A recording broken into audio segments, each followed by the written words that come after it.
எல்லாரும் எப்படி இருக்கீங்க? நல்லா இருக்கீங்களா? அட வாப்பா, நாங்கள் எல்லாரும் நல்லா இருக்கோம். நீ எப்படி இருக்க?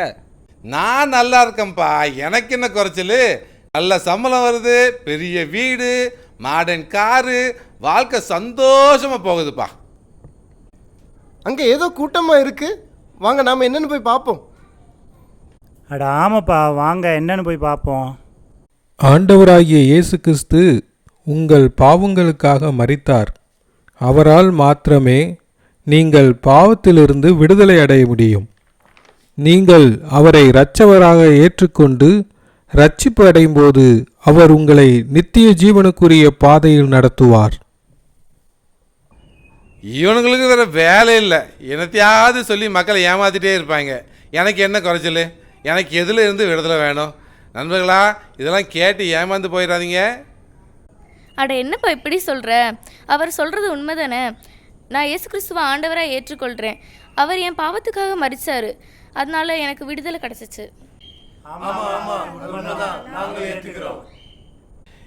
உங்களெல்லாம் திருத்தவும் முடியாது, காப்பாற்றவும் முடியாது. நான் போகிறேன்ப்பா. ஐயா, நாங்கள் இயேசு கிறிஸ்து எங்களுக்காக மரித்தாருனோ, அவர் தான் எங்களை ரட்சிக்க முடியும்னோ, அவர் தான் உண்மையான கடவுள்னோ நாங்கள் நம்புகிறோம்.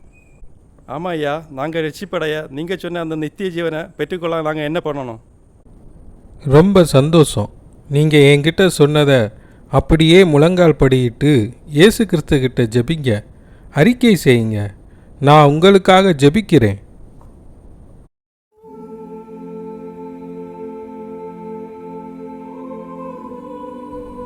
ஆண்டவரே, என்னிடத்தில் வருகிறவர்களை புறம்பே தள்ளுவதில்லை என்று சொல்லியிருக்கிறீரே. உம்மை தேடி வந்துள்ள இந்த பிள்ளைகளுடைய பாவங்களை மன்னித்து விடுதலை கொடுத்து நித்திய பாதையில் வழி நடத்தும். ஆமேன்.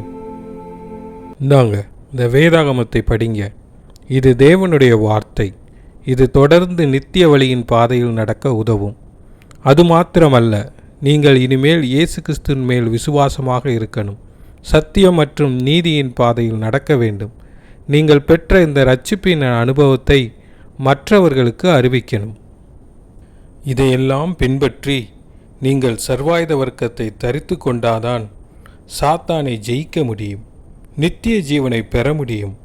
சாத்தான் உங்களை எதிர்ப்பான், சோதிப்பான். அவனை எதிர்த்து ஜெயிக்க நீங்க ரெடியா இருக்கணும்.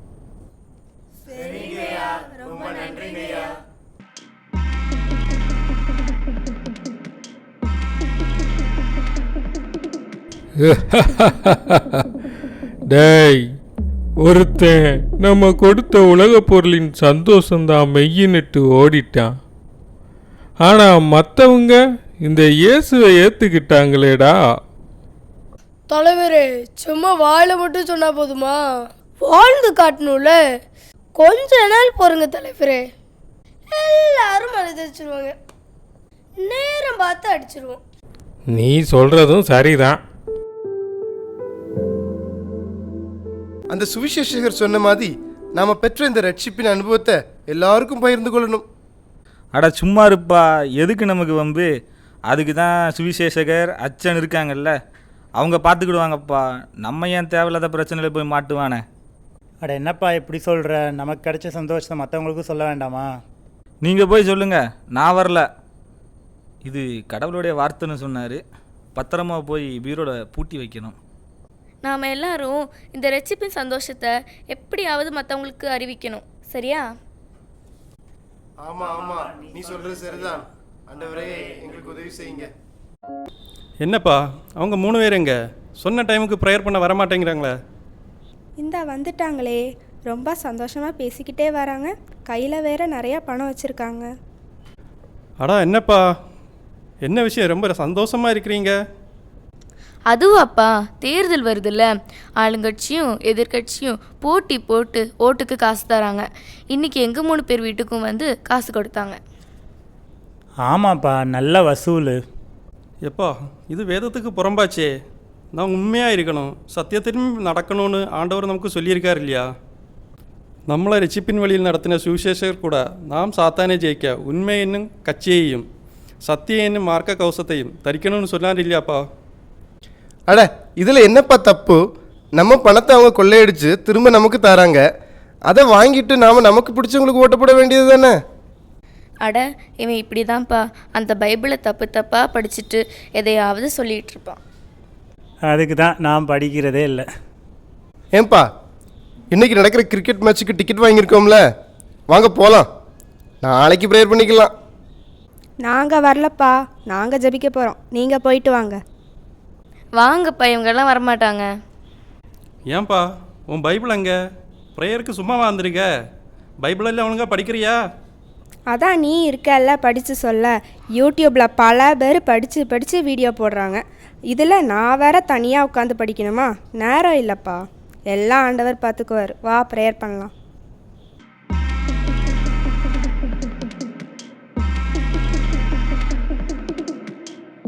தலைவரே, நான் சொன்ன மாதிரி எல்லாரும் குழப்பத்திலையும் அவங்க மனம் போன போக்கிலையும் வாழ்றாங்க. இதுதான் சரியான நேரம் நம்ம அடிக்கிறதுக்கு. ஆமாம் தலைவரே, நம்ம இப்போந்தான் அடிக்கணும். வெரி குட், நல்லா வேலை பார்க்குறீங்க.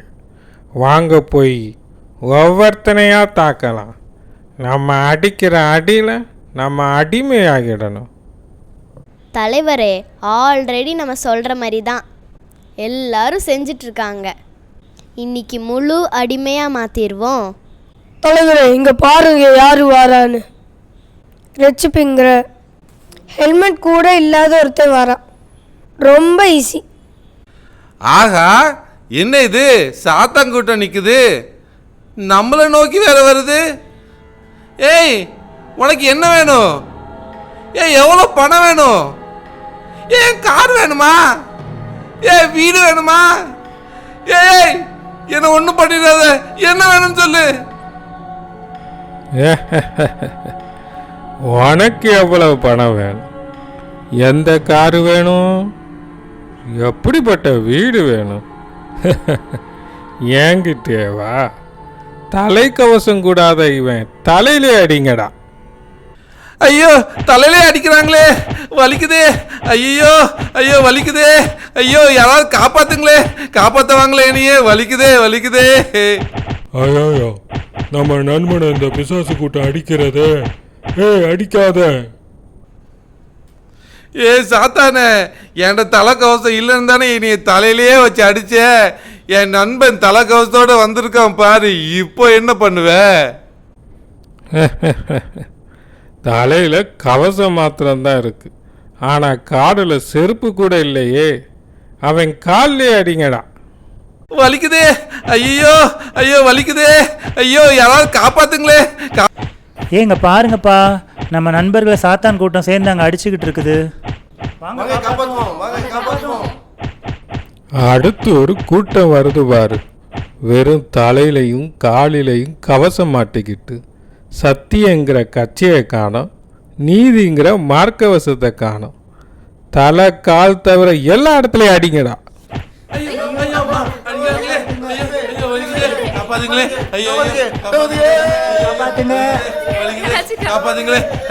ஐயோ, நம்ம நண்பர்கள் எல்லாரையும் இந்த சாத்தான் கூட்டம் அடிக்குதே, நம்ம போய் காப்பாற்றுவோம். என் நண்பர்களை அடிக்காதீங்க. தலைவரே, ஒருத்தன் உடம்பெல்லாம் கவசம் போட்டு கையில் ஷீல்டு வேற வச்சிருக்கான். அவன்கிட்ட நம்மளை திருப்பி அடிக்கிற வசனங்கிற பட்டையும் இல்லை.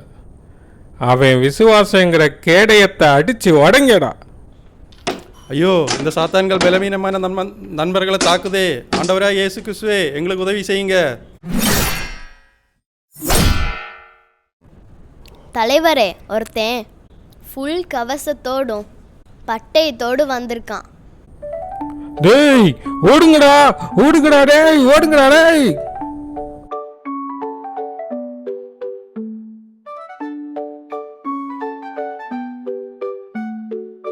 நண்பா, நீ சொன்னதை அன்னைக்கே கேட்டு ஒழுங்கா வேதத்தை படிச்சிருந்தா, வசனம் என்கிற பட்டயத்தை வச்சிருந்தா, நான் இன்னைக்கு சாத்தானை எதிர்த்து ஜெயித்திருக்கலாம். என்ன மன்னிச்சிருங்க ஆண்டவரே. இனிமேல் நான் தினமும் வேத தியானம் செய்வேன்.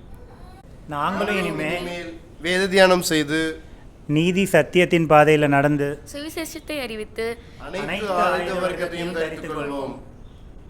நான் எவ்வளோ பெரிய முட்டாள். என் சந்தோஷத்துக்கும் என் ரட்சிப்புக்கும் இந்த உலக பொருள் மட்டுமே போதுன்னு வாழ்ந்துட்டேனே.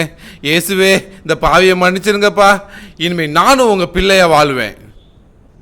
நீங்களும் முழுமையான ஆயுத வர்க்கத்தை தடுத்தவர்களா?